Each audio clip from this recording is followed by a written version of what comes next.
Hi, my name is Umberto Mucci and this is We the ItaliaNews, a podcast about Italy during coronavirus times. Today is Monday, October 19. The numbers of the second wave of contagion in Italy are getting worse. The incidence of the number of people tested positive compared to the total number of swabs carried out in the last 24 hours is increasing to 8%. But some of these swabs are of control on people already tested. The percentage of new positives from the first swabs on people not previously checked is higher, above 12%. As for the regions, Lombardy is also today the one with the highest increase, followed by Campania, Lazio, Piedmont, and Tuscany. Even today, no region with zero infection. We are at 98 new positives every 100,000 inhabitants per week, and still we continue to be better than almost the rest of Europe. In Spain, this number is 156, in France, 194, in the UK, 169, in the Netherlands, 254, in Belgium, 350.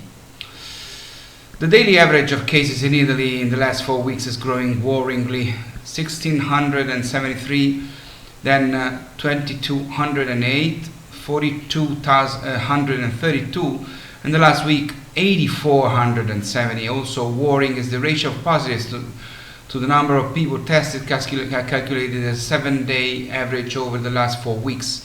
2.955%, and then 3.71%, and then 6.23%, and last week 9.76%. The acceleration of the virus in the last week has been violent. In fact, it has doubled the numbers, although in Lombardy we are already at plus 177%. In the last 7 days, the average change in the numbers of hospitalized patients was plus 373 patients per day, and it was plus 176 in the previous 7 days. Of patients in the ICU was plus 47 patients per day, and it was plus 17 in the previous 7 days. On average, we had 54 deaths per day for coronavirus in Italy in the last 7 days, and it was 26 in the previous 7 days. Hospitals in Campania are under more and more pressure. From now on, there will be the stop to scheduled hospitalizations, except for urgent ones, such as dialysis, radiotherapy, and chemotherapies.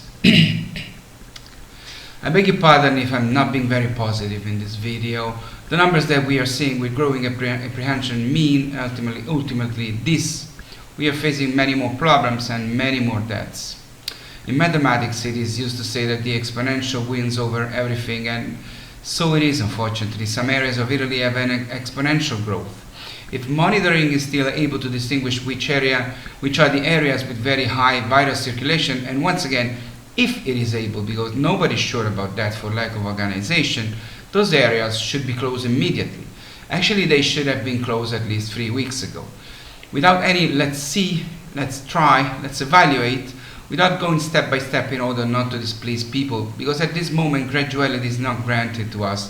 The delay that we are accumulating in those exponential areas is a disproportion of future deaths and additional days of semi-like lockdown or full lockdown that those areas will come to do anyway.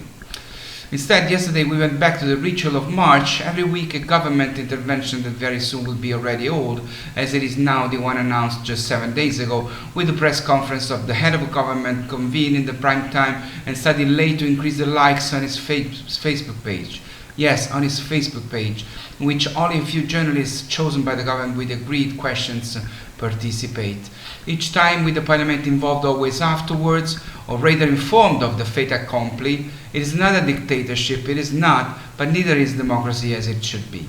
It is the 11th time that there is this ritual which evokes March, when we were unprepared and it was legitimate that we were. But today it is said unequivocally that months have passed in vain. The exceptional has become normal. There is no politics but the announcement of permits and prohibitions, the result of an exasperating negotiation between the governing parties and with the region and municipalities. In Italian we say that la montagna ha partorito un topolino, the mountain has given birth to a little mouse. It means that there is almost nothing new in this measure announced yesterday, and that probably in a week there will be another one harder, more urgent, taken according to worse numbers, late. Probably the curfew next week will be at 10 p.m., which has already been requested by scientists advising the government, unheard so far. The most radical measure announced yesterday, the closure at 9 p.m. of the areas of the risk of mass gatherings, seemed to be entrusted to the majors, or rather unloaded on the majors. But indeed it is not. Last night it was announced like that, but in the official document we read this morning, there is not written who will have the power and the burden to take these decisions. No longer the mayors, nobody knows who. It really feels like we are in the hands of amateurs who are not able to handle this new emergency. There is fear to decide of the economic crisis resulting from the closures, of having to explain why nothing was done to prepare for what we all knew would come. Because unlike March, when fear for health was such a strong glue to make people accept extreme sacrifices, now that health fear is combined with the fear of not being able to make it economically, it is no longer an element that unites, but divides.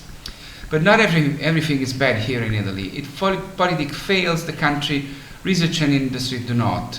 First of all, it seems that the distribution of the Anglo-Italian vaccine produced in Italy will begin immediately after Christmas.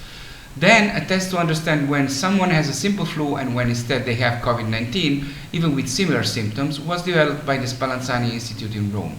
The Spallanzani will soon start the experiment that will allow to dispel the suspicions of COVID when the flu peak will grow further in parallel with the worsening of the COVID infection, risking to disrupt the entire system. I always want to remind you that it is also thanks to your contribution to the Spallanzani Hospital that they can continue to be the Italian excellence in the treatment of contagion diseases. It is to them, in fact, that the 53,000 euros generously donated by you Italian Americans through the fundraising of We the Italians have been given. Now, that's all for now. That's all for today. I'm sorry that there were no good news, or at least not that much. The numbers are scary, so please do not underestimate this virus, because probably you will suffer a second contagion too if you're not already doing that. And please take care, stay safe, stay healthy. Please protect yourselves. We are not out of the woods. We're in the middle of the second contagion here in Italy, the second wave of the contagion. So please be healthy, stay safe. My name is Umberto Mucci. This was We the Italian News. Ciao from Rome. I'll see you on Wednesday.